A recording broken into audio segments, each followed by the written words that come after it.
नमस्कार दोस्तों, मैं मुकुंद हूं और मेरे चैनल मुकुंद बायो मीडिया पर आपका हार्दिक स्वागत है। कभी लहरों के नीचे रंगों की झलक देखी है और उसके बाद स्याही का एक फुहार? वो मेरे दोस्त एक स्क्विड का निशान हो सकता है, समुद्र के सबसे दिलचस्प और रहस्यमय जीवों में से एक। स्क्विड्स रूप बदलने में माहिर होते हैं, चालाक शिकारी होते हैं और उनके पास एक ऐसी बुद्धिमत्ता है जो वैज्ञानिकों को हैरान करती रहती है। मेरे साथ चलो, जैसे हम इन जेट प्रोपेल्ड शिकारियों की दुनिया में गहराई से गोता लगाते हैं और उनके असाधारण होने के रहस्यों को उजागर करते हैं। उनकी कहानी प्राचीन वंश, उल्लेखनीय एडेप्टेशंस और समुद्री इकोसिस्टम के नाजुक संतुलन में एक महत्वपूर्ण भूमिका की है। धूप वाले उथले पानी से लेकर गहरे समुद्र के अंधेरे तक स्क्विड्स कई तरह के हैबिटेट्स में रहते हैं, जो उनकी अविश्वसनीय वर्सेटिलिटी को दर्शाता है। एक स्क्विड की नजर से दुनिया का पता लगाने के लिए तैयार हो जाइए। चमकती रोशनी, खामोश पीछा करने और उल्लेखनीय सर्वाइवल स्ट्रैटेजीज की दुनिया। आखिर क्या चीज एक स्क्विड को स्क्विड बनाती है? ये सेफालोपॉड्स, जो ऑक्टोपसेस और कटलफिश के करीबी रिश्तेदार हैं, में कई यूनिक फिजिकल कैरेक्टरिस्टिक्स होते हैं। एक टॉर्पीडो के आकार के शरीर की कल्पना कीजिए, जो पानी में स्पीड और एजिलिटी के लिए बना है। अपने ऑक्टोपस कजन्स के विपरीत स्क्विड्स के 8 नहीं बल्कि 10 अपेंडेजेस होते हैं। 8 आर्म्स जिनमें पावरफुल सकर्स होते हैं और 2 लंबे रिट्रैक्टेबल टेंटिकल्स जिनके सिरे पर अक्सर तेज हुक्स होते हैं, जिनका इस्तेमाल बिजली की स्पीड से शिकार को पकड़ने के लिए किया जाता है। उनकी त्वचा चिकनी और रबरी एक और रहस्य रखती है, क्रोमेटोफोरस। ये पिगमेंट फिल्ड सेल्स जो स्क्विड के नर्वस सिस्टम द्वारा नियंत्रित होते हैं, उन्हें एस्टोनिशिंग स्पीड और प्रिसिजन के साथ रंग बदलने की अनुमति देते हैं। एक पल वे रेतीले तल के साथ सीमलेसली मिल सकते हैं, अगले ही पल दूसरे स्क्विड्स के साथ कम्युनिकेट करने या संभावित शिकारियों को डराने के लिए वाइब्रेंट ह्यूज दिखा सकते हैं।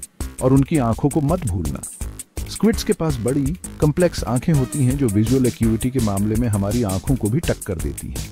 ये रिमार्केबल ऑर्गन्स उन्हें समुद्र की डिमली लिट डेप्थ्स में भी अपने सराउंडिंग्स को इनक्रेडिबल डिटेल में देखने की अनुमति देते हैं। यह रिमार्केबल एडेप्टेशंस का एक और उदाहरण है जो स्क्विड्स को इतना सक्सेसफुल प्रीडेटर बनाता है। स्क्विड को पूरी तरह से समझने के लिए हमें लाखों साल पहले प्राचीन महासागरों में वापस जाना होगा, जहां उनके पूर्वज पहली बार तैरे थे।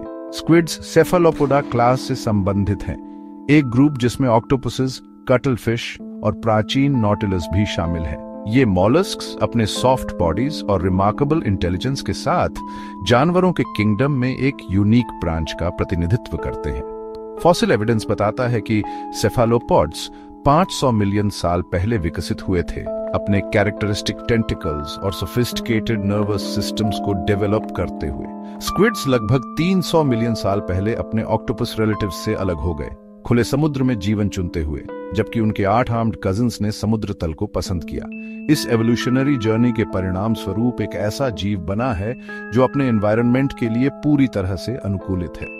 उनके streamlined bodies, powerful jet propulsion और कीन आईसाइट सभी समुद्र के विशाल विस्तार में शिकार करने और शिकारियों से बचने में बिताए गए जीवन की ओर इशारा करते हैं। उनकी कहानी नेचुरल सिलेक्शन की शक्ति का प्रमाण है, जो जीवन को असाधारण तरीकों से आकार देती है। जीवन और मृत्यु के अंडर वाटर बैले में स्क्विड्स दुर्जेय शिकारी होते हैं। उनकी शिकार करने की स्ट्रैटेजीज सहस्राब्दियों से होंड, स्टेल्थ, स्पीड और ब्रूट फोर्स का मिश्रण है।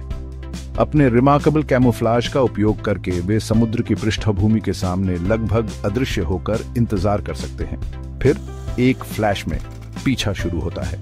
उनके 2 लंबे टेंटिकल्स, सकर्स और हुक्स के साथ बिना सोचे समझे मछली या श्रिम्प को पकड़ने के लिए बाहर निकलते हैं। 8 आर्म्स मजबूत और फुर्तीले।